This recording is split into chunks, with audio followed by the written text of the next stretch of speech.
मगर मजदूर जो है लीगल होने के बावजूद बार बार 2 दफ़ा सफारतखाना इस्लामाबाद के सामने जा चुके हैं और उसके बावजूद अभी तक उन्हें बाइज्जत रास्ता नहीं दिया गया। हम इसको नेशनल असम्बली में भी उठाएंगे और इंशाल्लाह अल्लाह ने चाहा तो इसको हम जो इनकी वजारत है थी वो उन पे उसमें भी लेके जाएंगे इंशाल्लाह फजल ताला। बड़ी मेहरबानी, आप जुलूस जारी है, थोड़ा सा जुलूस की कवरेज कर लें और फिर इंशाल्लाह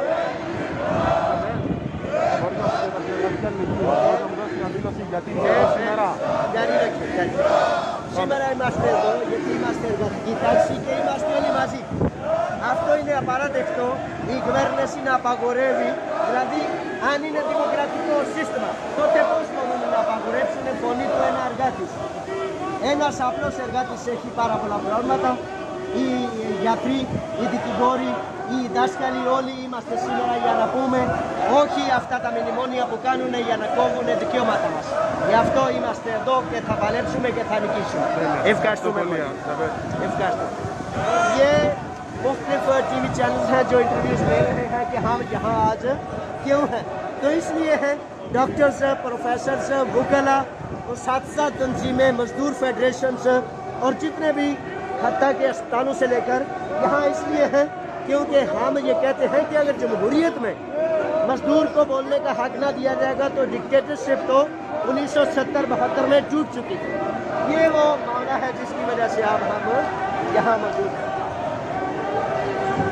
देखें ये नौजवान जो हैं दीवारों पर लिखते जा रहे हैं कि हम इसको दूर करेंगे कि जो तो टिकाने दे काला ऐसा तो ही मस्त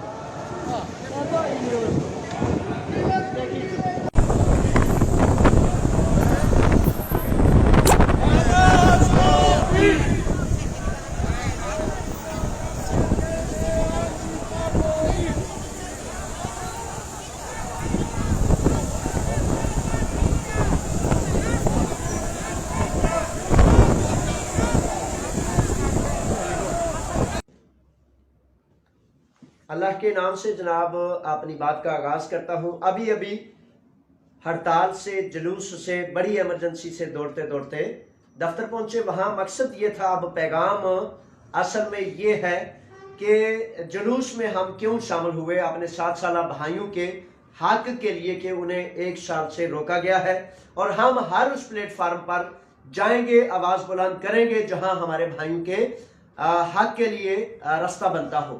तो कमोबेश 1 साल से हमारे भाई जो हैं पाकिस्तान में रुके हुए हैं, ब्ले बेव्योशी वाले, और 7 साल वाला मामला जो है उनके हवाले से रादेवू जो है नहीं दिया जा रहा। तो इन 2 वजूहात की बुनियाद पर हम वहां गए। दर्जनों नहीं 50, 60, 70 के करीब टीवी चैनल्स थे। सबको ये चीजें देखनी नजर आई, मुयस्सर आई और फिर हर एक ने सवाल किया और मतलब और मकसद यही है कि हमारे भाइयों को जल्द अज जल्द बाइज्जत रास्ता दिया जाए, एक नोटिफिकेशन जारी किया जाए और 7 साल वाला कानून के हवाले से बंदिश जो है, रुकावट दूर की जाए। अपॉइंटमेंट्स देने के बाद फौरी तौर पर इसका रास्ता खोला जाए। Σήμερα είχαμε υπαργία. 26 εκατοντάδες αστυνομικοί και άλλοι η κυβέρνηση απαγόρεψε η διαδήλωση και οι διαδηλωτές, οι εργάτες, οι εργαζόμενοι, οι γιατροί, οι δικηγόροι, όλοι δάσκαλοι, εκπαιδευτικοί, όλοι λέγαμε αν σήμερα ο εργαζόμενος δεν μπορεί να μιλάει, πότε θα μπορέσει να μιλήσει? Δεν είναι χούντα, είναι δημοκρατικό σύστημα και μέσα σε αυτό το δημοκρατικό σύστημα εμείς οι εργάτες όλοι είμαστε ενωμένοι και εκεί εμείς λέγαμε άτομα που είναι νόμιμα, που έχουν βεβαιώσει, όταν ελληνικό νόμο λέει αυτό ισχύει, αυτές βεβαιώσεις ισχύουν, τότε γιατί από 1 χρόνο εμείς μιλάγαμε εκεί, γιατί τότε 1 χρόνο και παραπάνω δεν μπορούν να γυρνάνε πίσω όταν είναι νόμιμοι? Και δεύτερο ήταν ζήτημα μας οι άτομα εξαιρετικοί λόγοι, 7 χρόνια νόμοι, γιατί δεν ανοίγουν ραντεβού? Από 10 χρόνια ο άνθρωπος είναι εδώ, εργάζεται,